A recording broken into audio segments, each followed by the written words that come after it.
Bienvenue chers téléspectateurs, c'est Aline Teibarou avec le journal du 10 mars. Le Premier ministre Abiy Ahmed a écrit une lettre ouverte à l'Union africaine qui a permis à l'organisation d'enquêter sur la violation présumée des droits de l'homme dans l'État du Tigray conjointement avec la Commission éthiopienne des droits de l'homme. Le Premier ministre, dans sa lettre ouverte, a expliqué dans quelle mesure le gouvernement et le peuple éthiopien ont réussi à contrecarrer la provocation à la guerre du TPLF. Il a souligné que le gouvernement avait été contraint de se lancer dans une opération de maintien de l'ordre en raison de l'attaque odieuse du TPLF contre la force de défense nationale et des violations répétées de la loi du pays. Alors que la communauté internationale a proclamé haut et fort le besoin d'aide, le soutien des partenaires reste à 30%, tandis que le gouvernement fédéral a couvert la part du lion de 70%, a-t-il déclaré.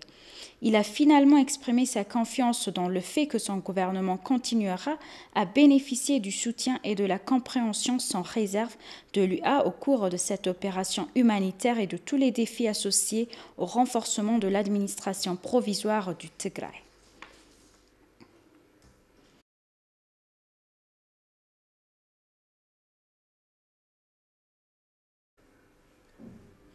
Le ministre des Affaires étrangères révèle que la question du grand barrage peut être résolue sous les auspices de la négociation au cours menée par l'Union africaine, ce qui ne nécessite pas l'implication d'une autre partie sur la question autant que médiateur. Au cours de l'événement, l'ambassadeur Dina a déclaré à la presse que l'Éthiopie comprenait à la fois le Soudan et l'Égypte comme des États souverains ayant le droit ultime de forger toutes sortes d'accords et ne seront pas concernés par l'Alliance à moins que cette décision ne constitue une menace dans l'intérêt national. Dans le même ordre d'idées, l'ambassadeur Dina a déclaré que l'intervention des Nations Unies dans les affaires intérieures de l'Éthiopie est un sujet de grande préoccupation pour l'Éthiopie, y compris le monde. Selon lui, le Conseil de sécurité de l'ONU d'intervenir dans les affaires intérieures de l'Éthiopie n'est pas juste et ne devrait pas prétendre accorder une attention particulière à la situation actuelle et à l'aide humanitaire dans la région du Tigray. Il a déclaré que 3,82 personnes avaient jusqu'à présent bénéficié à l'aide humanitaire dans l'État du Tigray, soulignant que le gouvernement fournissait toujours 70% de l'aide humanitaire à la région, bien qu'il ait fourni un accès illimité à l'aide humanitaire. Le gouvernement éthiopien tient à réaffirmer que les gens devraient éviter les voyages illégaux et tromper les trafiquants d'êtres humains. Et le gouvernement éthiopien enquête sur le nombre d'Éthiopiens blessés dans un incendie dans une prison au Yémen et les détails de l'accident seront rendus publics dès leur réception.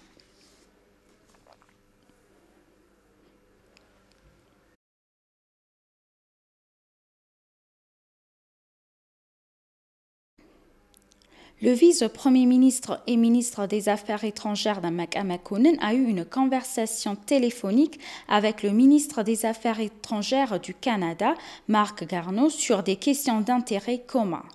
En informant le ministre canadien des Affaires étrangères de la situation actuelle au Tigray, Damak a réitéré le fait qu'un accès sans entrave a été accordé à l'aide humanitaire et aux médias également.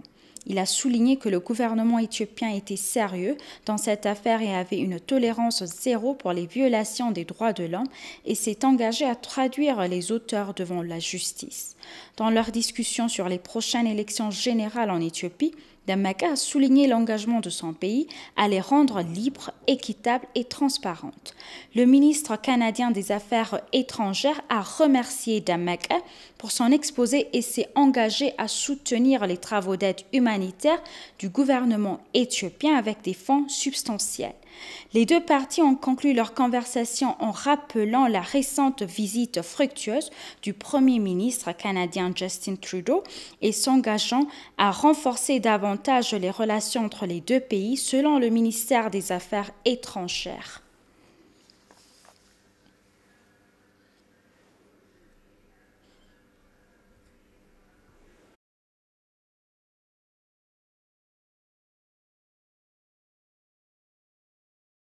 Battrons pour la vérité parce que la fausse propagande répandue à l'étranger ternit non seulement l'image de l'Éthiopie, mais menace également la souveraineté du pays, ont déclaré des Éthiopiens vivant aux États-Unis.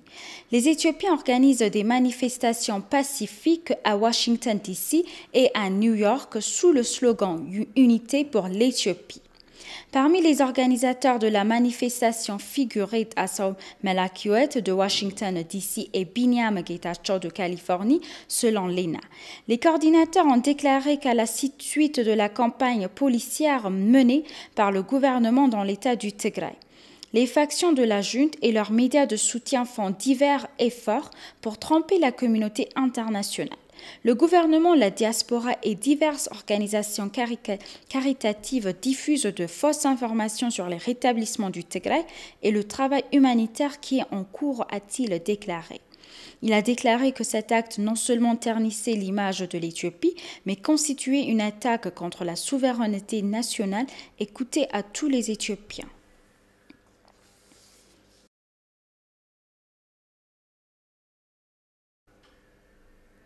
Et pour conclure, le Conseil électoral national d'Éthiopie a déclaré qu'il avait fourni une formation aux organisations locales de la société civile qui se sont portées candidates pour observer la 6e élection générale.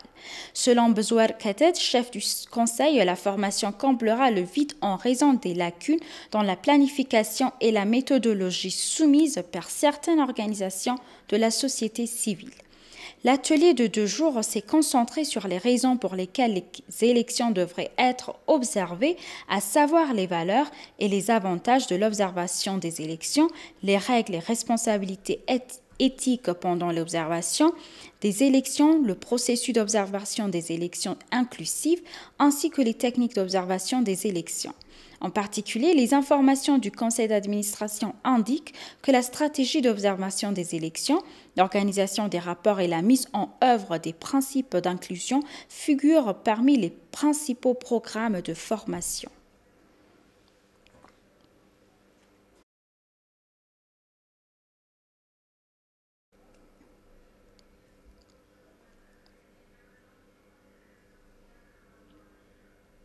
Chers téléspectateurs, nous vous rappelons les titres principaux. Le Premier ministre a écrit une lettre ouverte à l'Union africaine. Le Conseil électoral a déclaré qu'il avait fourni une formation aux organisations locales de la société civile. Merci, chers téléspectateurs. C'est la fin du journal. C'était Aline Teibaro avec le journal. Restez avec nous avec le reste des programmes. Bonne journée.